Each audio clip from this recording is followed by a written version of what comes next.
हाँ। तुम तो मुझसे कुछ बोलते ही नहीं, बोलते ही नहीं कुछ। कंपटीशन करोगी? नहीं, मुझे कंपटीशन नहीं करना आता है। इलेक्शन करोगी?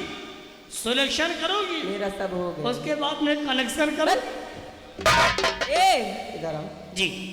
देखो, मुझे तुम्हारे साथ चलना है। हमारे साथ ना चलो मुनिया, हम आदमी बहुत खराब हैं। क्यों? और कहा, और चलना है तो टेढ़ी पुलिया के नीचे चलो। चलो दोनों जने अव्वल ईटा निकाली चलो। कोई भट्ठा हूँ क्या? हाय जगह देखिएगा, इधर आओ जी। जब से मैंने तुम्हें देखा है, न जाने क्यों मेरा दिल तुम पे आ गया है। लगता है कि मैं तुमसे शादी कर लूं। ब्याह करी हो? अरे वही शादी विवाह। हनीमून मुनावे तुम का हम टेढ़ी पुलिया लेके चलो। नहीं, मुझे फिर हुए तुम टेढ़े मेढ़े चलियो। ए बस, मुझे वहाँ चलना है जहाँ बड़े बड़े लोग जाते हैं, लंदन, पेरिस। लंदन में जाइए। अच्छा, लंदन कैसे होते? हाँ हाँ वो है। Hello hello hello hello.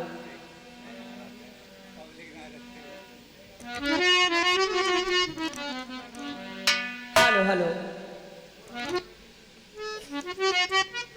आप लोगों के सामने एक भोजपुरी गीत है।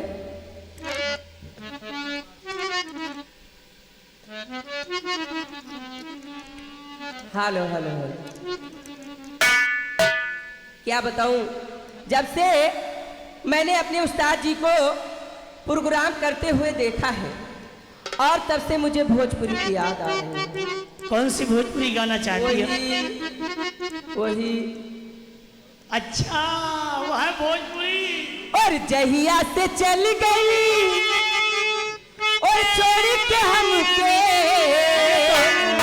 जहिया से चल गए ले, अब चलेंगे तो हम काम मर गए, हम तो जिंदा।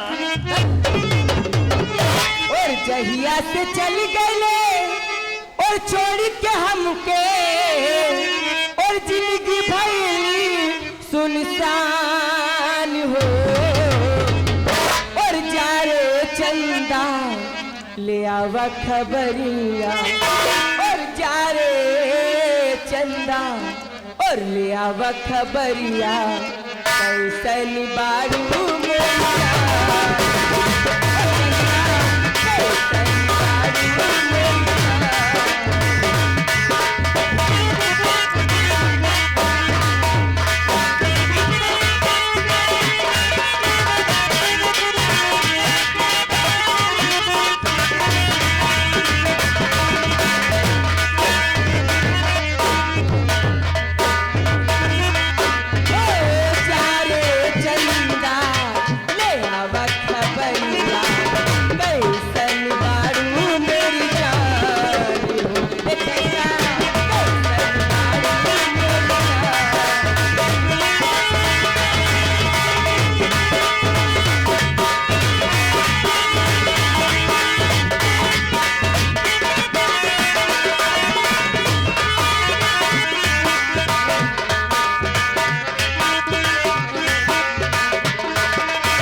Bye.